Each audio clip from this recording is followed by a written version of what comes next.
Hey guys, it's Joe with PocketNow.com. Now, Android 4.0 Ice Cream Sandwich hasn't been available for that long.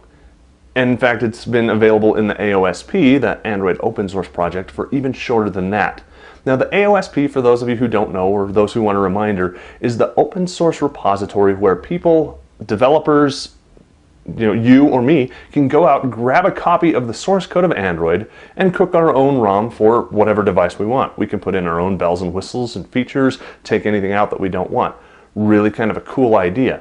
One of the biggest ROM makers out there is CyanogenMod. Now, the CyanogenMod team puts together all kinds of different ROMs for all kinds of different hardware. But the one that they don't have yet is Ice Cream Sandwich. In a tweet from Cyanogen himself, he said that they had the code, they were starting work, and to check back in a couple months. Well, it hasn't been a couple months yet, but I'm interested to see what their progress is. I think you would be too. Let's go take a look.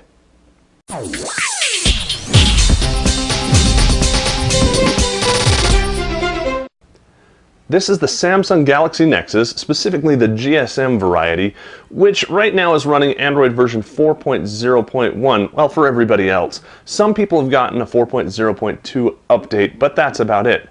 4.0.3 is available, but the update for the Nexus X was pulled while Google works on some things with battery life and whatnot. So, right now on this device, I'm running Android 4.0.3 and CyanogenMod 9, a very, very early pre-release. Now, a couple things to note. Officially, the Galaxy Nexus is not a supported device. Not yet, anyway. It probably will be. In fact, it'll probably be the first device once CM9 is released. But for now, we just have someone, in this case, Euroskank, what kind of a name is that, who's put together a custom ROM based on that. And it's essentially just something that he compiled for the Galaxy Nexus. Now, let's go ahead and take a look. First of all, you're going to notice it looks just like everything else that you've seen before. Same launcher, same everything. It looks like what you'd expect. Same widget behavior, same app behavior. It's just the same thing. You'll notice that a little bit of the lag that some of you mentioned before is gone. Now, I run a widget-heavy 5-screen device, so that explains a little bit of the delay that some of you have mentioned in previous videos, but most of that is gone here. Also folder heavy as well. But let's go ahead and take a look. We showed you the launcher already. Now, this launcher is not the stock launcher, even though it looks like it. It's based on the stock launcher, but it's not. Let's go ahead and look at some settings. If we come in here, the first thing that you're going to notice is I've got my really cool little quick power menu up here where I can turn on and off Wi-Fi, Bluetooth, GPS, and sound. That's not there on stock Android. It's something that the CyanogenMod team has cooked in. Let's go into settings, open that up. Now, everything here looks pretty much the same. Let's check down here really fast so you can see this is in fact Android 4.0.3, and we are running 3.0.8 CyanogenMod as our kernel. Our mod version is 9.0.0 RC0GN Kang. All kinds of fun there. Build number, for those of you who want to know, is IML74K. Let's go back really quick and look at some stuff that isn't the same. So like I said, everything else in here pretty much the same until we get into this. Let's go into Trebuchet first and foremost. Trebuchet is CyanogenMod's custom launcher. It lets you do a bunch of stuff that you can't do in the regular launcher. So kind of cool. Copyright 2012, which is kind of cool because it was written in the future apparently. But that was the launcher that we're running. And it's also the launcher that's going to come stock with CyanogenMod 9. Go into home screen here, and we can set all kinds of cool things. Home screens, how many do you want? Do you want 1? Do you want 7? I'm kind of happy with the stock 5, so we'll leave it there. If you use less home screens, set it to a lower number. If you use more, set it to a higher number. You have that flexibility with the Trebuchet launcher. We'll cancel that. Now, as a side note, Trebuchet is not available in the market. You must have Android 4.0.3 to run it, at least in the current iteration based on the research I've done. So if you want to head to the market and just download and install this, can't do that just yet. Maybe in the future, but not just yet. Default home screen. Now, since you can have lots of home screens, which one do you want to be the home screen? The default one that it goes back to when you hit the home button. Well, you can set that from 1 to 5, because I've only got 5 right now. You could go further up to 7 if you had 7 screens.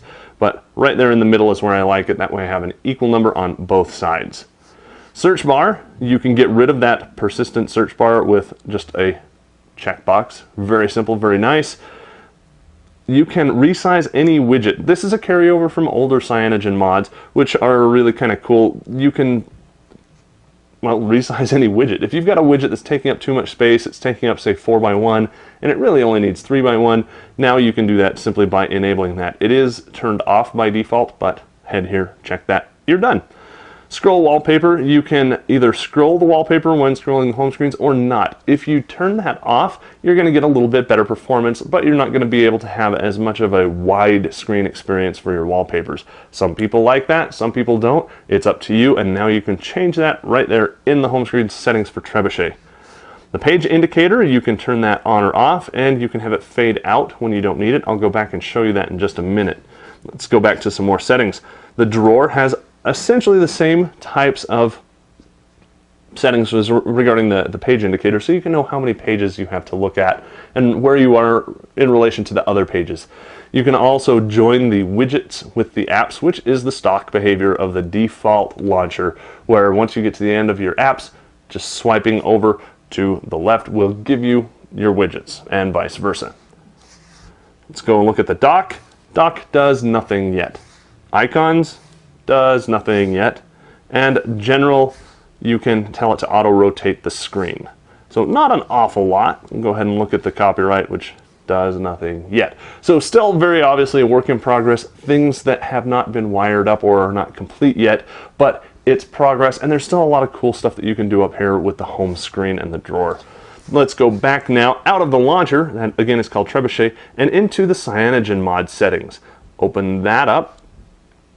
And the first thing that you're going to notice is this is restyled to look very ice cream sandwich-like, complete with the tabs across the top that you can swipe between. Now you're going to notice here, I've got a 0 on application. I'm going to have application settings in here eventually. They don't have anything wired up yet, but there's a placeholder there for you. Over on display, we can tweak the automatic backlight.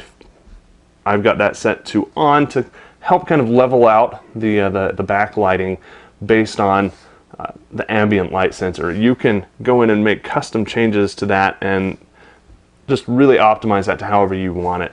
I go with the default, I enable it, and then I hit this allow light decrease, and that does everything that I need, and I like it, and it's great. You might want something different, and that's entirely up to you. Over on input, another placeholder. Interface, we can turn on and off the notification power widget. That's this guy up here, very simply. The lock screen, no settings yet. Performance, no settings yet. Sound, system, tablet, no settings yet. So that's pretty much where we are. So it looks like there's not an awful lot done, but let's look at one more thing first, or talk about one more thing. Recently on PocketNow.com, we've told you about the new music app, and I'll come over here and show you there's music. This is the Market Music app, which is not to be confused with the Android Music app. They're both made by Google, but this one lets you connect to Google Music in the cloud and listen to your cloud music. Lets you do a lot of that kind of stuff. The Android Music app doesn't let you do that. There's no public API out there yet for developers to hook into to enable third-party music players to do it, but it's still that Android Music app that comes on all the devices that, well, it really hasn't been great. In fact, it's been one of my biggest complaints about Android is there's no good music app. CyanogenMod is changing that. They've taken the stock Android Music app and they've added a whole bunch of cool stuff. If you missed that article, head back over to PocketNow.com and read it. It's really cool. I'd love to show that to you, but it hasn't made it into a nightly build of the source code for CyanogenMod yet. So I can't show hands-on to you, but just know that it's coming and it's there and it's really kind of cool. And hopefully Google will open up an API so that people can listen to their Google Music from the cloud in their Android music player on their Android. That's just kind of a hope. So there we go. Now I told you that I was going to show you the paging. You can see down here at the bottom I've got this little bar separating my icons from my tray, and you can see the little screen indicator here on the bottom that is just a nice ice cream sandwich blue that fades in and then fades out, so I know where I am. So really kind of nice. You know, like it quite a bit. If you don't like it, turn it off. You've got that capability now. So back to what I was saying. I've just shown you everything that's not available in CyanogenMod yet, or what's kind of stubbed out with placeholders, and there's an awful lot that's not there. What is there? Well, this is my daily driver, which is unusual for a pre-release, non-official, not even a nightly build. It's just amazing. This has speed. In fact, running Quadrant, this benchmarks about 1700, 1750, which is about 200 points faster than stock. So it's a faster ROM. Second, it's a little bit smoother. Of course, it's Ice Cream Sandwich 4.0.3, so I've got some newer things. For example, if you look at my talk icon down here, you'll notice it's a little bit different. It's square. There's a little bit of different tweaks to the Google apps, or the GApps as they're sometimes called. Bluetooth works, Wi-Fi works, HSPA Plus works, the screen works, streaming works, sound works, the phone works. Everything on this that I have been able to check works, which is unusual, like I was saying, for a pre-release, not ready, not fully cooked ROM. Most of the time you're going to have stuff that doesn't. You know, your GPS, which does work by the way, might not work, or Bluetooth might not, or maybe even the phone, which is really kind of frustrating for people who want to try out these new ROMs, but not everything is ready to go. Well, in this one, it is. You can take this, flash it on your device, and should be thoroughly pleased with it, except for the stuff that's not done yet. Like I was mentioning, this is my daily driver. I am happy running this very early release of CyanogenMod 9, even though it's not officially supported or not even an official build for it. I love it, it's great, and I think you will too. If you want to get this on your phone, you're going to need to OEM unlock your device. You're going to need to root your device, install a custom recovery ROM, wipe everything. By the way, when you OEM unlock, that'll wipe your whole device. Just FYI, you're warned. Go ahead and wipe, and then flash this ROM, and that's pretty much it. You're done. You do need to get the Google Apps, the GApps package as well. It does not come with the ROM, which is traditional for CyanogenMod ROMs. So just keep that in mind. All of those links are going to be available over at PocketNow.com in the article associated with this first look at CyanogenMod 9 for the Google Nexus, or the Galaxy Nexus rather. So if you want to see how to do that, head on over there. If you like seeing this kind of stuff, and of course, give the video a big thumbs up so you and all of your friends know about that. If you have any comments or questions, leave those down at the bottom. And of course, make sure you subscribe to our video channel so you don't miss out on cool stuff like this in the future, and of course the progress of CyanogenMod as it gets closer and closer to release. For Pocket Now, showing off CyanogenMod 9 Ice Cream Sandwich for the Galaxy Nexus GSM, I'm Joe Levi.